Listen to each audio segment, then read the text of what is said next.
Hello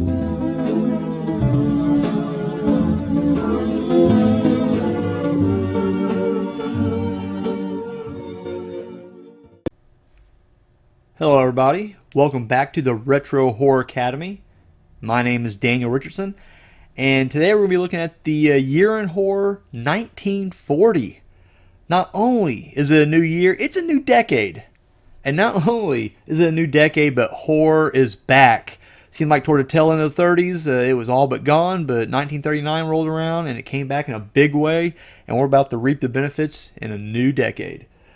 So, what we got in store tonight? We got the top 10 horror films from 1940. Feels good to have more movies to talk about. We actually had to cut some out. I love that. I love that we have to pare it down to 10. That's always a great thing. And we're going to be inducting 3. That's right. A record-breaking 3 new inductees into the Horror Hall of Fame. So, big night tonight. So let's get into it. Before we jump into all that, though, let's talk about where we're at right now in the world of horror. So, like I said, 1939, Son of Frankenstein came out. It was a huge success. And now everyone's like, hey, horror is business again. Let's get going.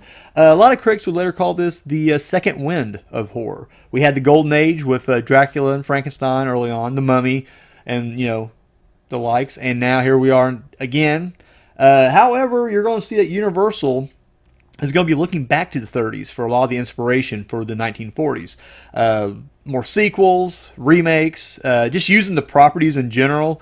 And then even like the smaller budget studios, the Poverty Row studios, if you will, they start getting in on this, doing more the Universal style when they do the horror films as well. So they start generating a lot more films as well. Even Columbia Pictures kind of get in on it. We see Boris Karloff doing a lot more movies with Columbia, and that results in a series of like mad scientist films that he does. He does a lot of them, not just for Columbia. He does them for anybody. Okay, so now we kind of got that out of the way. Let's get into our Horror Hall of Fame. I mentioned earlier we got 3 new inductees. So without any further ado, let's get into it. Excuse me.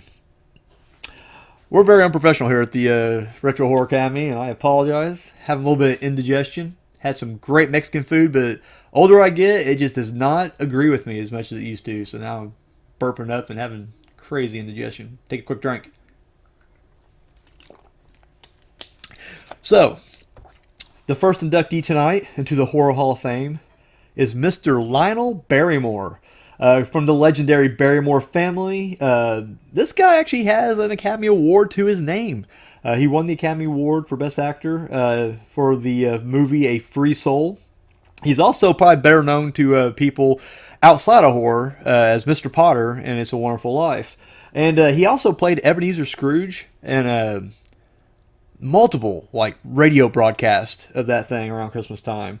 But the horror fans here, especially the ones we covered, or the movies we covered here, would probably know him best from the films Mark of the Vampire, The Bells, and of course The Devil Doll. He definitely deserves his play. I feel like someone like of his stature, of his he's a legend. And so for him to kind of bring this prestige to the world of horror, it's always a good thing. It's never, it's always good to see people you don't normally expect to see in horror films wind up doing horror films. And seeing how much fun they are. And clearly he came back multiple times. So definitely, had a spot for the genre in his heart. So yes, Lionel Barrymore, take your place among the greats in horror. The second entrant, or second inductee tonight, is, I hope I don't butcher his name, Hans Heinz Ewers. He was a German writer, horror writer. He was known for his trilogy of books, the Frank Braun books, that included the novel, again, I always butcher his name when we did it, Alaron. He was kind of like the Stephen King of Germany, before Stephen King was even Stephen King. In the world of horror, the films, Alaron was a huge influence there. The movie Sacrifice. There's even we didn't cover it, but there's a 1919 silent version of Alaron that he did. As far as the movies we did cover, of course, he did the 1928 version of Alaron, or sorry, the movie was made, based on his book. But another story he wrote that is huge here on the show, and we covered 3 versions of it, was The Student of Prague. Of course, the 1913 version he actually co-directed, and then there's a 1926 version, and then, of course, the 1935 version. Again, he's one of these guys who has lent a lot to the world of horror, especially with those 2 properties, Outrun and The Student of Prague, and those have been influential, especially Student of Prague. In later things, the themes, and everything that he used would you'd see these kind of resonate throughout the world of horror as cinema went on. So yes, definitely glad to have him be a member of our little horror community and our Hall of Fame. So Mr. Ewers, go ahead and take your spot among the greats. And our third and final inductee tonight is Gaston Leroux, French author known for writing The Mystery of the Yellow Room. But let's be real, we know what we're putting him in here for, and that is The Phantom of the Opera. Unfortunately, he passed away in 1927, so, we're doing this retrospectively, so this is 1940. However, he still takes his place among the greats. The movies that he influenced, it's weird. There's the first the first Chinese horror film was a movie called Song at Midnight. Was based, it's a Chinese version of Phantom of the Opera. He also did Balaloo, the Demon Baboon. He wrote the story behind that. But of course, we all know it's the Lon Chaney classic, the Phantom of the Opera, that gets him in there. And again, the same with Mary Shelley or Robert Louis Stevenson. This is the one hit. It's all you need, and that's all we need here is his Phantom of the Opera, which has become an enduring, lasting hit in the world of horror. So and of course they would go on to get remade multiple times. But even here in 1940, He left an impression. So, I'm definitely inducting Gaston Leroux into the Horror Hall of Fame. So there you have it. Our 3 inductees. Feels kind of good to throw 3 people in there. We were just doing 1 at a time, then we started doing 2, and now we got 3. We're going to start inducting whole classes at some point. All right, guys, so let's go ahead and get into our top 10 horror films of 1940. I'm going to take a quick drink. So, at number 10, and I hope I pronounce this right because they don't mention this in the movie at all, Son of Ingagi. Let's go with that. Son of Ingagi, number 10. Basically, it's this newly married couple. They have an encounter with this this stranger, older woman who kind of knows something about the young girl's past and her father and everything. And that's kind of the basic premise going into this thing. The title I want to tell you, this episode we got so much to cover. I'm gonna try to kind of breeze through these just so we're not constantly, I know I can get a little long-winded at times, and I apologize. So I am going to try to breeze through these. So just going to throw out some trivia from this movie.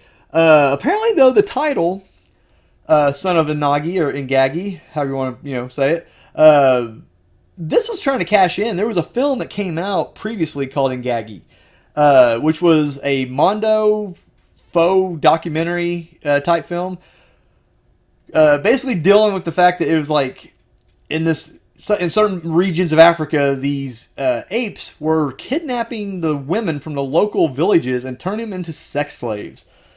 Clearly before the Hays Code, right? However, it made tons of money, and so they were hoping to kind of cash in on this.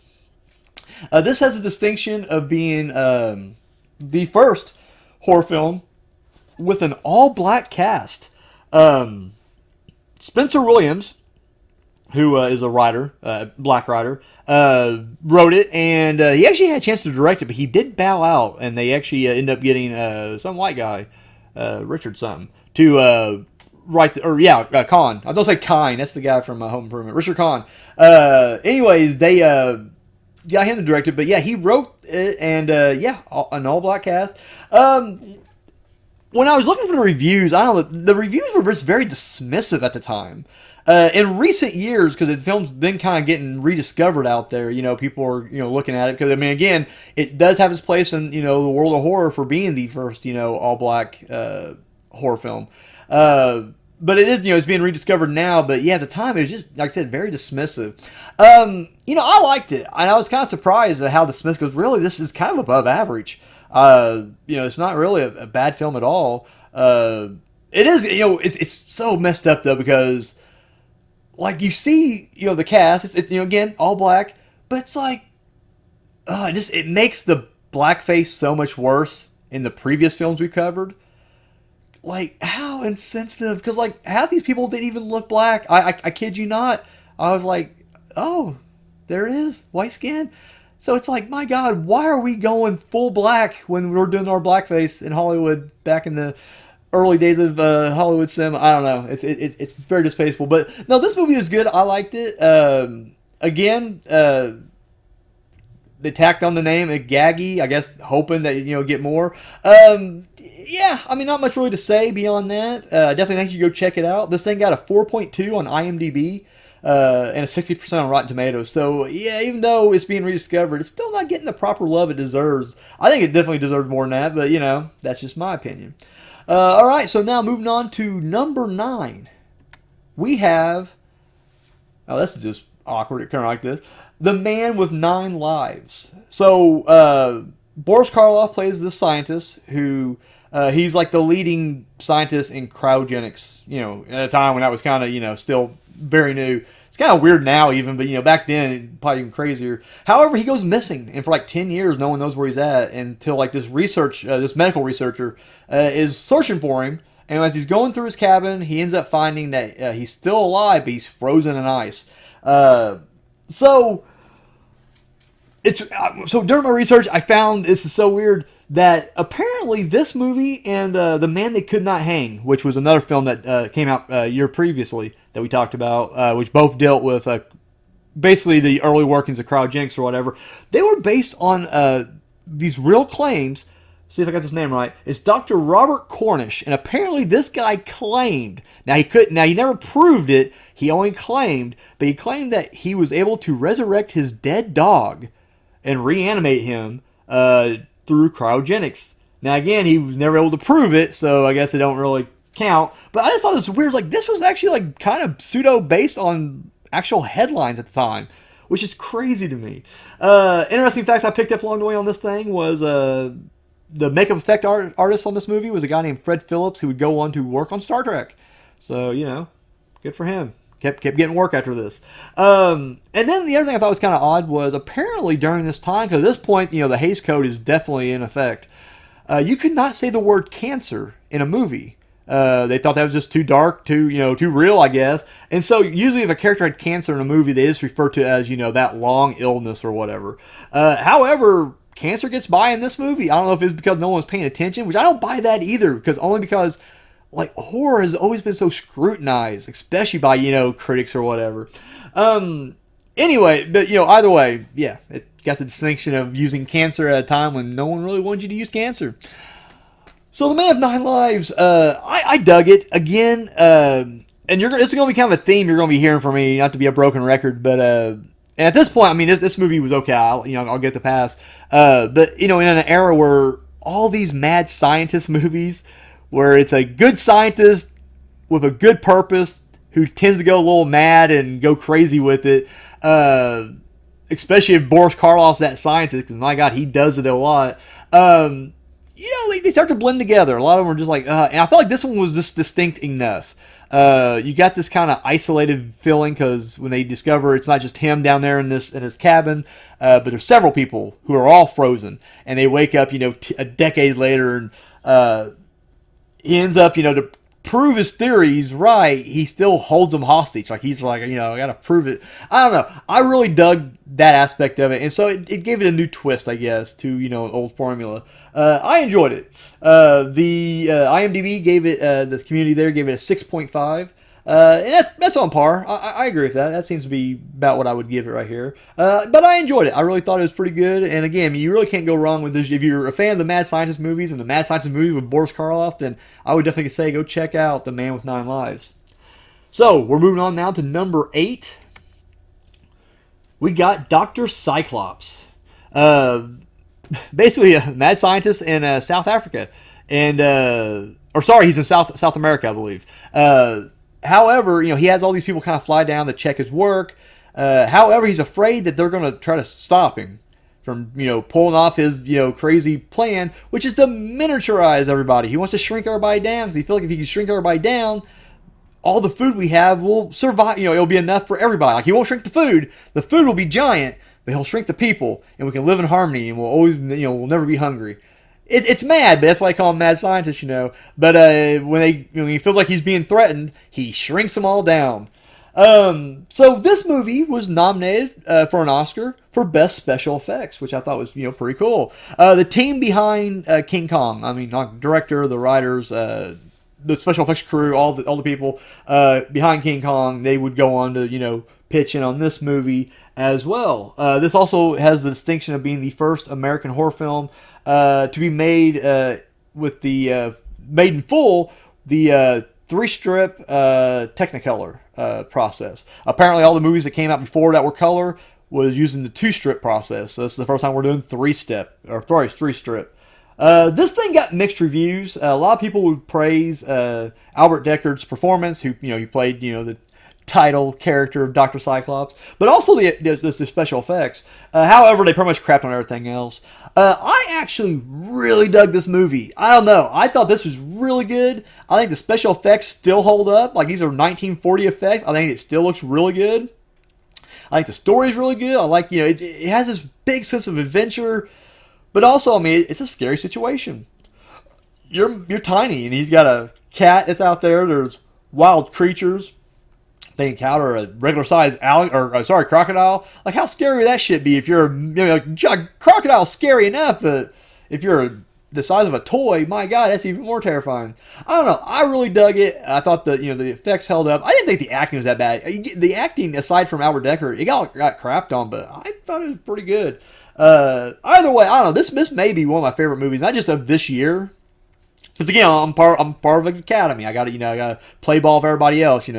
I personally think this would be my number one. Yeah, it's easy to be my number one movie of the year, and it may be my number one movie that we've done so far on here. I had a lot of fun with this. It may change as time goes on, but I really dug this film. It currently has a 6.4 on IMDb and a 79% on Rotten Tomatoes. Yeah, maybe people are just kind of. They see the novelty of what it is and everything, but I don't know. Personally, I really dug it. So, let's go on now to number 7. We have The Ghostbreakers. So, this woman inherits a castle, which is supposed to be haunted, down in Cuba. And so, it's this radio broadcaster, played by Bob Hope, and his kind of scaredy cat manservant, I guess is the best way, guess that's what he is. They all decided they're going to go investigate this haunted castle. Taking a drink. All right. So this is actually the third version of this story to make it to the big screen. Unfortunately, the first two, though, was from the silent era, and they're both considered lost right now. We're talking about there's a version of 1914 and 1922. But this is the one that has survived. But this is the one that's more well known. I think partially because Bob Hope or whatever. It would actually get remade twice on the radio with a radio broadcast. Both times Bob Hope did the voice. And then they did a movie. They remade it in the 50s with a movie called Scared Stiff, which Bob Hope would actually have a cameo in as well. When I was reading this, I found out that Dan Aykroyd actually used this movie as some inspiration when he wrote Ghostbusters. He said literally he wanted to do a movie about trying to hunt ghosts in a sense, using modern technology, but also with that Ghostbreaker style of comedy. So that was kind of thing there. The reviews were really good when this came out, and a lot of people was loving the fact that they found a way to balance not just horror but comedy as well. So yeah, actually, they got big props there. However, I noticed that as I read reviews from today. They're a little bit more unfavorable. There is some very un-PC humor here.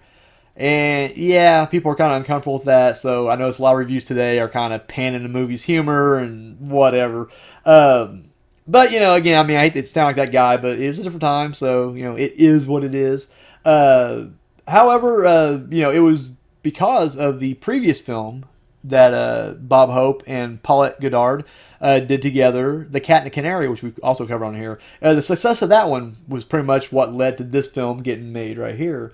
And this movie was such a hit that it got a lot of copycats made from it. In fact, the one that that kind of brought my attention, or drew my attention, was a film that came out the following year called The Smiling Ghost. And apparently, the guy who plays the manservant, his name was like Willie Best. He plays pretty much the same character in that he did here. Like, they literally just do what you did before, but just do it again here. I really liked the Cat and the Canary. I thought it was a really good movie. I thought it was funny. This one, I don't know, not as much, and it's not because of the NPC humor. I don't really give a shit about that. In fact, more NPC the better for me. I will laugh at some racist shit. I don't give a fuck. No, but for me, I just don't think Bob Hope is that funny. He's very hit or miss. And I feel like in this movie, he misses quite a bit. I get that, his style of humor. I mean, again, I didn't think he was that bad in The Cat and the Canary. I didn't think he was that great either. Like, I don't really want to go out and try to find Bob Hope movies now. Like, he's not a draw for me. But I didn't think he was that bad in the last one. But this one, I don't know. This was kind of a miss for me. I just didn't think he was nearly as funny as, he's supposed to be a comedy legend, but I don't know. The story itself, though, I didn't find was that bad. I like, as bad as it may sound, I love the manservant. I love that scared guy. I know it's, it is what it is. We're going to get to it later. It's sometime this decade. But when we get to King of the Jungle with, I think his name was Maitland Moreland, something like that. I don't know. That guy, again, very uncomfortable to watch, but goddamn if he's not funny. And I saw a lot of that in this guy right here, this William Best. I thought it was funny. Again, whatever. Cancel me, I guess, but I thought it was funny. But this movie itself, overall, it's okay. For me, it's kind of down the middle. I do like the fact that, and I guess spoiler alert, skip ahead 20 seconds or so if you don't want to get to spoiler. But I kind of like the fact in this one that, we're kind of left thinking like ghosts exist. That zombie was real. Like in previous movies, not just, The Cat and the Canary, but just any movie, from this era, and, even the previous eras, the ghosts were considered fake. Like, we'd always find, it was that guy, it's the Scooby-Doo ending, as I like to call it, it was, Mr. Johnson under a sheet. Or there's something that will play off the supernatural elements. Like it wasn't anything supernatural at all. It was, it can be explained. But here we get zombies and ghosts, and it pretty much is like, no, that's what we got. So even though, the main culprit behind this whole thing, it really was a person, the rest of it, no, they leave the supernatural there, and so I do like that aspect of it. So I'll definitely I'll give it a pass there. This thing has a. My God, it's got a 7.0 on IMDb and an 86% on Rotten Tomatoes. So people ain't hating it that much. But that's what I got there. I say check it out. I'm a fan. I'll give it to it. I'll give it a thumbs up. So now we're going to number 6. We have the Devil Bat. So Bela Lugosi, as a mad scientist this time, he develops this aftershave. And when people put it on, it attracts the attention of another creation of his, the Devil Bat. And whoever's wearing this aftershave, the Devil Bat will attack and kill.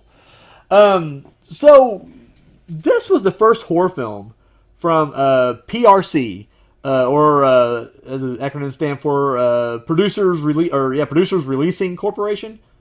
That's awkward to say. That's why I went with PRC. And this was kind of like, Lugosi was kind of on his comeback. He was on his way back up here. He was on an upward swing. He was, critically praised for his role in The Curse of Frankenstein. So here, this is, his, the kind of guy I'm at still. And guess what? He's on his way back up. The reviews for this was really good, actually. And surprisingly, a lot of people even kind of dropped the word scary in there. Like, they're like, this is actually a scary, movie or whatever with, really, suspenseful moments and whatnot. I don't know if I go that far or not, but sure. But a lot of people will say this was at this time this was Lugosi's best performance in a Poverty Row film. So it's like, yeah, there you go. And I would almost agree with that. Yeah, I think so. I can't really think of White Zombie. I thought he did pretty good in. A lot of people said he didn't, but I thought he did pretty good in that. So that was independent as well. Yeah, I don't know. It's toss up between this and White Zombie, but either way, this was actually followed by a sequel the Devil Bat's daughter, that came out in '46.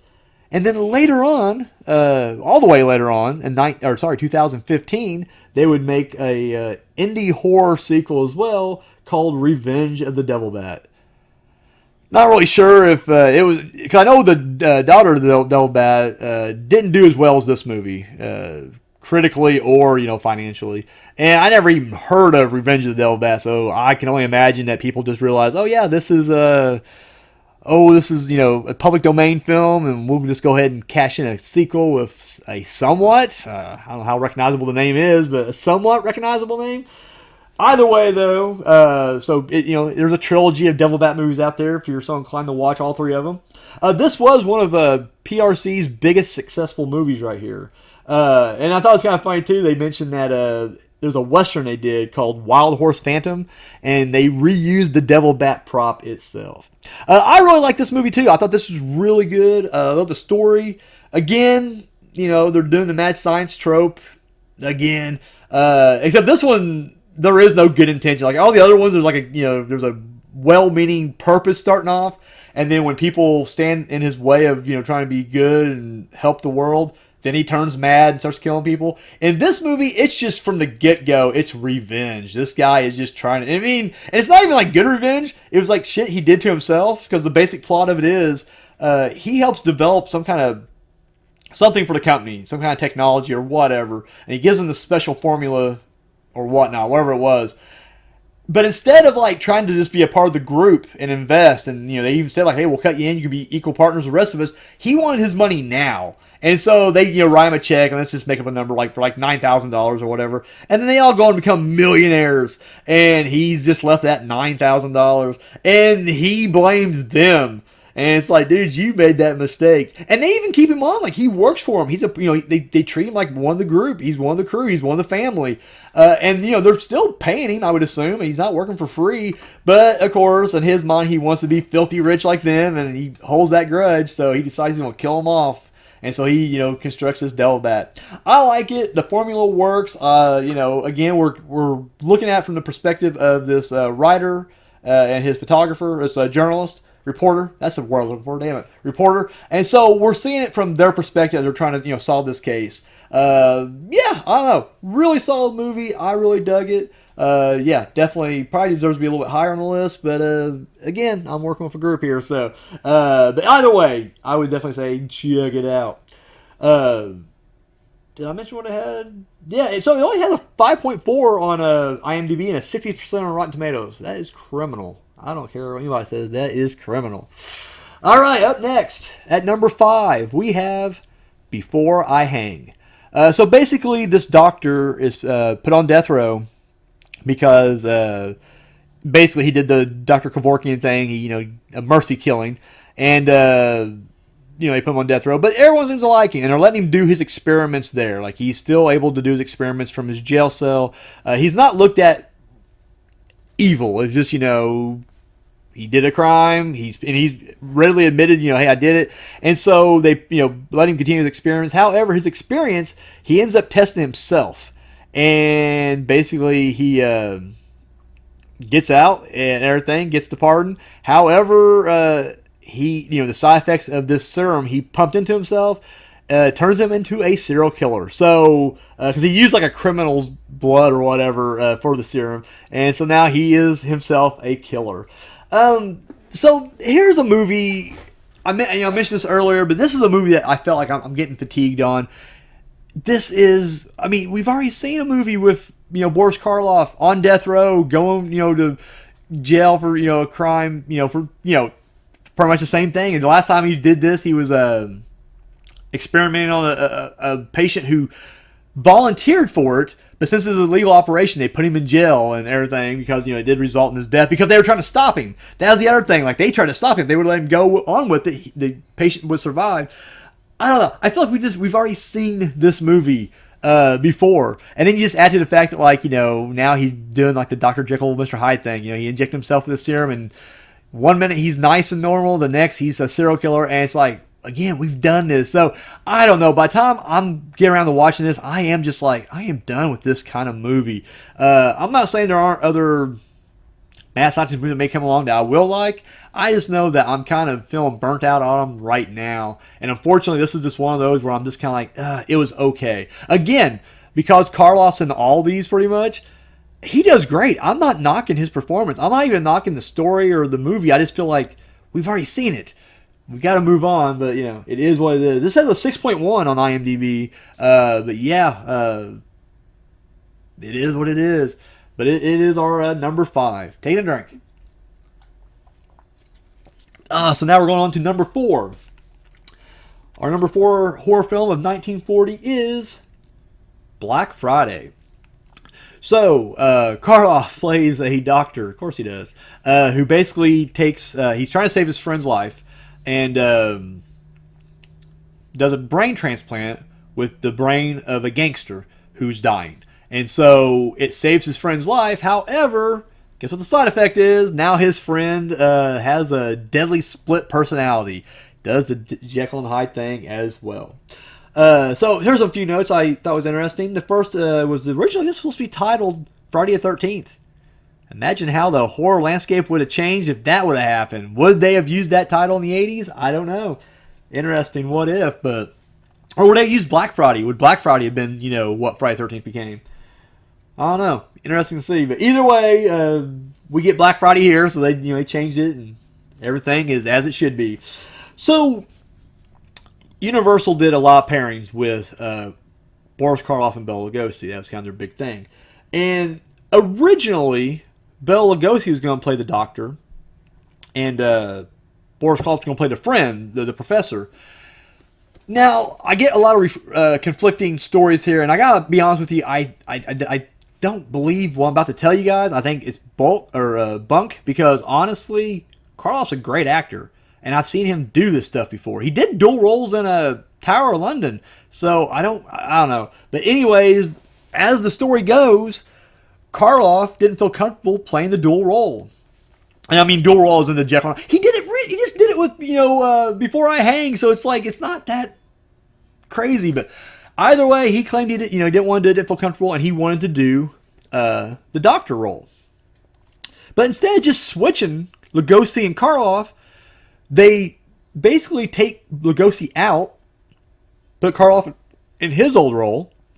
They bring in this guy Stanley Ridges, which I don't know who that is. Apparently he wasn't an established guy or whatever, but I personally haven't heard of him. But they bring him in to play the friend, the professor, and then they bump Lugosi down to like a minor role of a gangster, like the lead gangster, that the dead gangster is going to get revenge on or whatever. And it's just like, why? And that's the thing in this movie. Because again, when you see these movies, and I don't care what they're filming, I know you're pretty much all kind of the same, but it's like the thing you're looking forward to is watching Karloff and Lugosi share the screen together. That's what makes the magic. That's what we look back at these films and just like, you're seeing the Frankenstein monster and Dracula together. You're seeing the two biggest icons from this era share the screen together. That's what we're paying to see. And in this movie, we don't even get one scene that they're together in. What the actual hell? I don't care what anybody said, but it does feel like Universal had something out against Lugosi. I don't know what happened. I don't know if Lugosi, pissed in one of their Wheaties or something like that, but this seems like, I don't know, he was truly treated unfairly, I think. And this is another example of that. Now, again, I'm not sure exactly why he got bumped out. Why didn't they just swap the roles in general? I don't know. But it is what it is. Another story that came out of this that again I get as I'm reading different articles, I'm getting conflicting information. But apparently there was a hypnotist on set, some famous guy from that era. But apparently he hypnotized Bela Lugosi again, allegedly. We don't know if it really happened or not because again, I read some conflicting things about it. But hey, it is what it is. This is something I read. This film actually got pretty good reviews, and a lot of them, praised Karloff and his acting in this movie. But almost unanimously, everyone was just like, Bela Lugosi was wasted in the role of this gangster, and I gotta agree. It's like even back then they were saying this shit, so it's just like, yeah, I don't know. And this is nothing to do with this movie at all, but the director Arthur Lubin, he would go on to direct every episode of Mr. Ed. there's like 150 of those things. He directed every episode. I don't know why I found that funny and fascinating, but I did, and I wrote it down. So, anyways, yes, that's all the stuff behind Black Friday. Again, by the time I get around to this, it's the same movie. It's it's mad scientist doing what he trying to do the best he can, and then when things aren't going his way, he goes kind of mad with his power. Not so much here in this one, I guess, but it's the subject. And again, we're doing the Jekyll and Hyde thing. The subject. Sometimes he's normal. He's the professor, and then other times he's a murderous gangster. Get the revenge thing that we've already kind of covered multiple times. This guy kind of coming back to do his unfinished business or whatever. The fact that it kind of has that gangster vibe, it's kind of a crime movie. That's kind of a fresh, twist on this thing.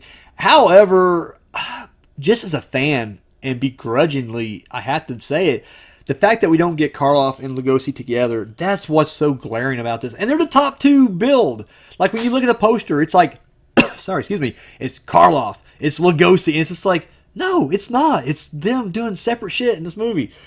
I don't know. I'm not as huge. It wasn't a bad movie. I'm not saying that by all. And again, a lot of these movies that maybe I'm kind of coming off negatively on, believe me when I say they're not bad movies or they're not badly made or, in my opinion or not. It's just on a personal level, they're just not what I want to watch at this time.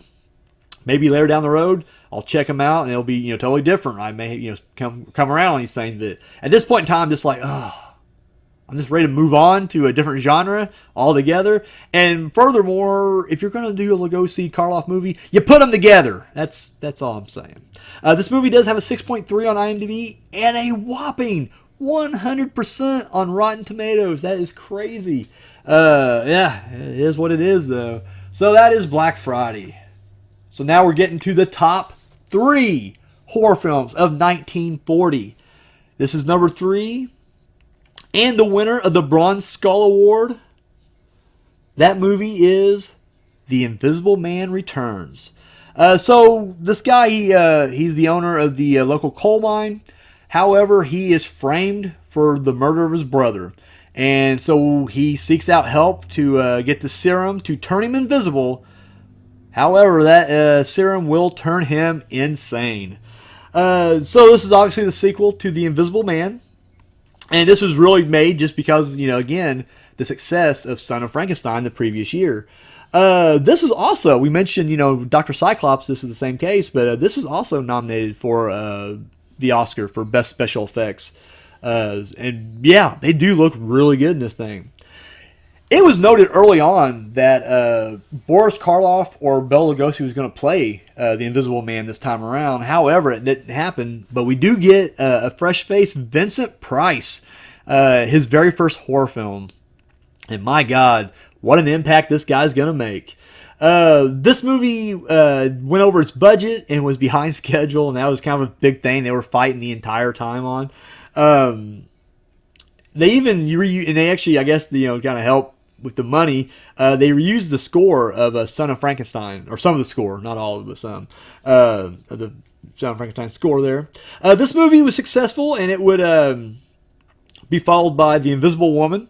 And then they would kind of do a pseudo remake of it with Abbott and Costello meet the Invisible Man. And then I also was kind of surprised to learn that there's a Mexican remake as well that used the plot of this one. So yeah, there's all that. The reviews were not as great. They were very much mixed. It does seem like the general consensus was we pretty much saw all this stuff in the previous movie.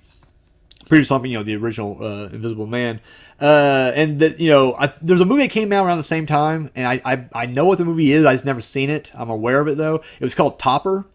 I don't know if that dealt with Ghost or another invisible person, but either way, it's the same general thing. And a lot of people were comparing to that, and apparently, like that movie, like everybody loves. So they were kind of unfavorably, comparing this movie to that movie. So yeah, that kind of, I guess, helped or kind of hindered them in the reviews or anything or whatever. Interesting note here that the director of this movie was German and did not speak English, and I'm like, what the fuck? And apparently, how he was able to get this movie directed was Vincent Price was fluent in German, and so Vincent Price was doing all the translating from the director. And I'm like, why would the producers hire a guy who's German and not have a translator? I don't know. It seems weird to me. But either way, that's what it was. And this was one of Universal's most successful films at that point. It grossed 4 times its budget. So even though it went over budget, it got it back. So honestly, I really dug this movie. I don't know if I'd say it's as good as the first one, but it is its own film. So a lot of people were just like, oh, it's rehashing the first movie. It really wasn't. The first Invisible Man, it was a doctor who basically stumbled upon this, serum to turn him invisible, and then it drove him mad or whatever.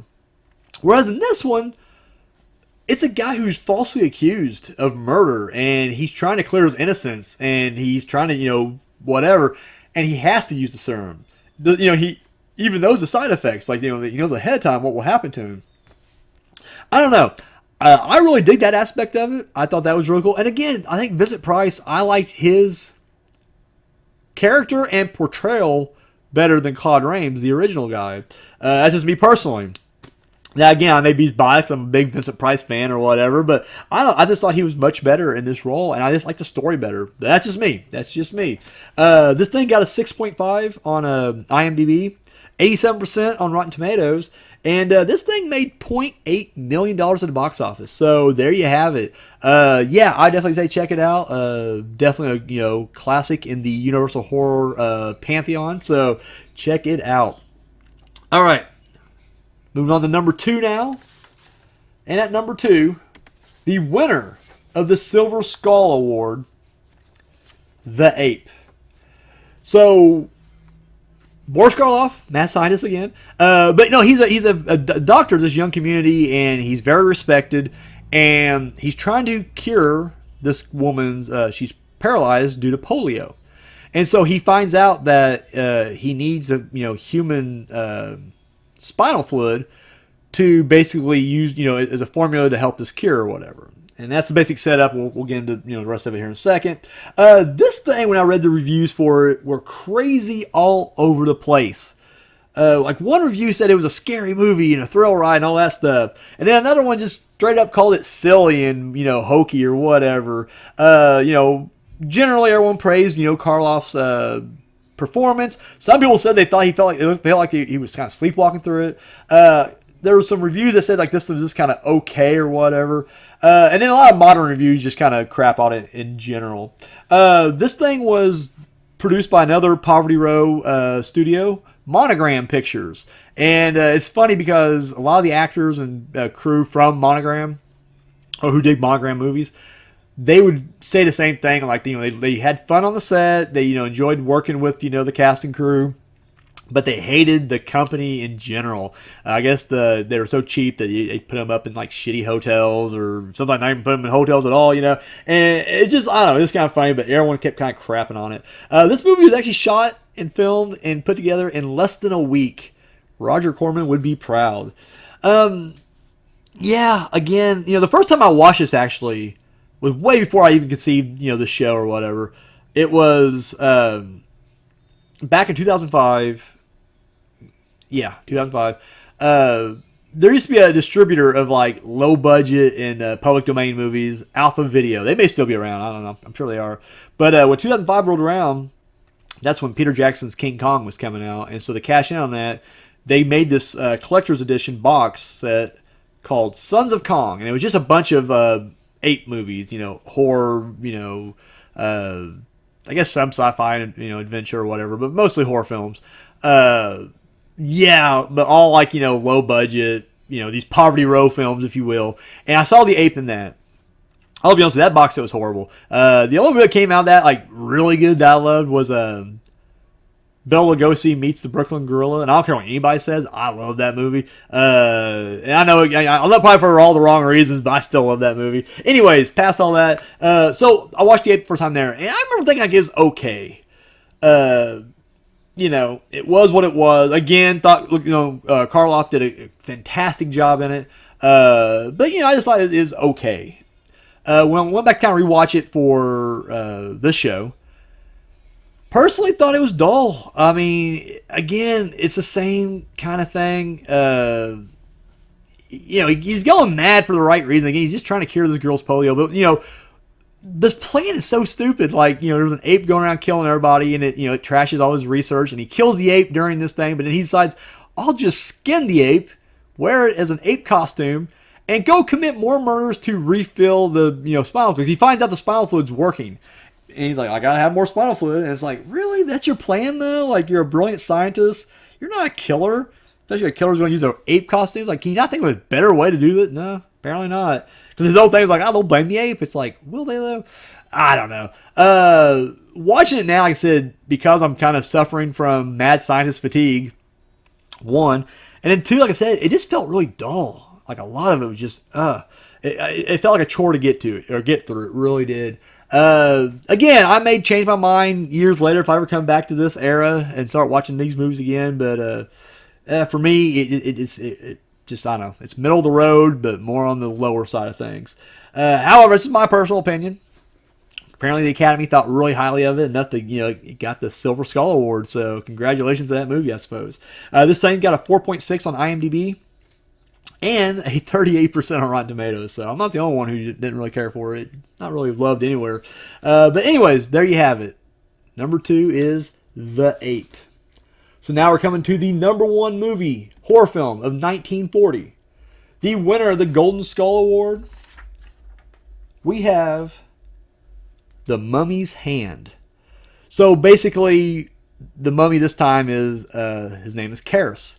And he was mummified, for falling in love with a princess. He's trying to date out of his league, and the crime of that is to be turned into a mummy. And you got some archaeologists who are going to dig up his tomb, and you know what happens after all that.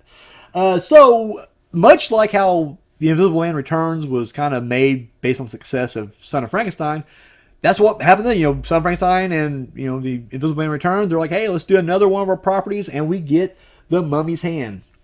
Now, I was kind of surprised to find this out. So, the first time I watched this movie, I just assumed it was a sequel to The Mummy. I didn't really make the connection between, what was his name in the first one? Imhotep. And then this is Karras. I guess I didn't want paying attention. I just assumed, oh yeah, Karras. I guess that was his name. I didn't know. So I assumed it was the same mummy. And then when I'm watching, I'm like, well, this is just a remake of what we already saw. And then I remember reading at one point that people were like, no, this was meant to just be a remake. Like, it's a totally different thing. However, as I'm doing research now, it seems like it was never meant to be a remake, nor was it supposed to be a sequel. It was just supposed to be its own standalone. Like, they knew they had something with the mummy. They had the name The Mummy, and as a recognizable, property or whatever. And so they just wanted to do another standalone mummy movie. However, this one would actually spawn sequels. In fact, the next one would be The Mummy's Tomb, but it would do like 4 films total. Why The Mummy never got in on the crossover business, I'll never know. Like Wolfman, Frankenstein's monster, Dracula, they were constantly crisscrossing paths. For some reason, The Mummy never got in on that, and I'm always disappointed by that. This is another movie that went over budget and behind schedule. Interesting to read that, I guess, like when this was. So even though like Universal's, doing gangbusters right now, like they're making a ton of money, right? They still were trying to save money when they made this movie, and so they gave it a really small budget, and then they would reuse footage from the original Mummy movie, even though it's not even supposed to be connected. They would just go ahead and reuse the original Mummy footage in this movie. James Whale directed a movie for Universal called Green Hell, and apparently they reused sets from that in this movie. And then they would reuse the score once again from Son of Frankenstein. So it's like, yeah, trying to cut corners everywhere for this, huh? And apparently it worked though. So, however, when the reviews came out, they were very just middle of the road. A lot of people just, again, was comparing it to the original Mummy, and then here they're just like, clearly it's a formula film, and that formula just isn't working right now. And so it didn't really get the love, critic-wise, that, the other ones did. Another thing I thought was interesting to read was, in an effort to save money, and probably just time, actually, but because Jack Pierce did the legendary mummy makeup in the original one. However, here, he still did it, and so whenever they used close-ups, of course, I think it was George Zucco who was the mummy in this one. To do the close-ups, they did Jack Pierce's makeup. However, for long shots and just far away, whatever, they just use a rubber mask. They're just like, throw a rubber mask on. No one's going to know the difference. And the last little interesting thing I read here was apparently the character of Steve Banning was one of the inspirations for Indiana Jones. So there's that, which I can kind of see it. After I read that, I was like, yeah, going back and think about it, yeah, I can kind of see that. So again, when I think about this movie, I'm of two minds. Because honestly, the first time I watched it, I was kind of harsh on it because again I thought it was a sequel and I was like, you're just rehashing what you already did, and so I didn't realize what I was watching. Reviewing it now, I like it a little bit more than I did before, only because now I know it's supposed to be it's a starting point for its own series or whatever, and that helps. I do like, it's kind of odd. I'm always a horror guy first, and I will, that's usually my big complaint was like Van Helsing. I like Van Helsing, the 2004 movie. I like it. It's not a great movie, but I still like it. But my biggest complaint was like, oh, they went more action adventure with that movie instead of horror. The Brendan Fraser movies, the Mummy, trilogies. Same thing. It's like, I love those movies, but at the same time, it's like, but they're not horror films. They're clearly like adventure movies, And that can be said about most of the Mummy movies in general, but I don't know. I do like the kind of added adventure thing here. I guess my biggest complaint about this movie is it's too much on story and not enough on Mummy. Like the first one was like that too. It's like we get awesome Mummy early on and toward the end, but then in the middle is just a bunch of talking. And this felt the same way. It was like it was just building up. And like the last 20 minutes or so, it's like, okay, now we got a Mummy. It's like, like give me Mummy action right there. Like I want a Monster Mash right off the bat. And the sequels would deliver on that. The sequels would get better, where it's like they know what we want. We want the Mummy. Give us the Mummy. However, this one was just, I don't know. But, it's just my opinion. Like I said, I don't know if I would have made this number one or not, but it is. And it's not again, it's not a bad movie. It's enjoyable. So, I'm glad, again, it's an honor to be, given the Golden Skull here at the Retro Horror Academy. So, it gets what it gets. This movie has a 6.0 on IMDb and a 60% on Rotten Tomatoes. So, there you guys have it. This has been, the year 1940 in horror. To recap, the Horror Hall of Fame saw 3 inductions in Lionel Barrymore, Hans Heinz Ewers, and Gaston Leroux. And then the top 10 horror films of 1940 was Son of Ngagi, The Man with 9 Lives, Dr. Cyclops, The Ghost Breakers, The Devil Bat, Before I Hang, Black Friday, and then in the top 3, the winner of the Bronze Skull Award was The Invisible Man Returns, the winner of the Silver Skull Award, The Ape, and the winner of the Golden Skull Award was The Mummy's Hand. So guys, there you have it. That was 1940 in horror. My name has been Daniel Richardson, and you're dismissed.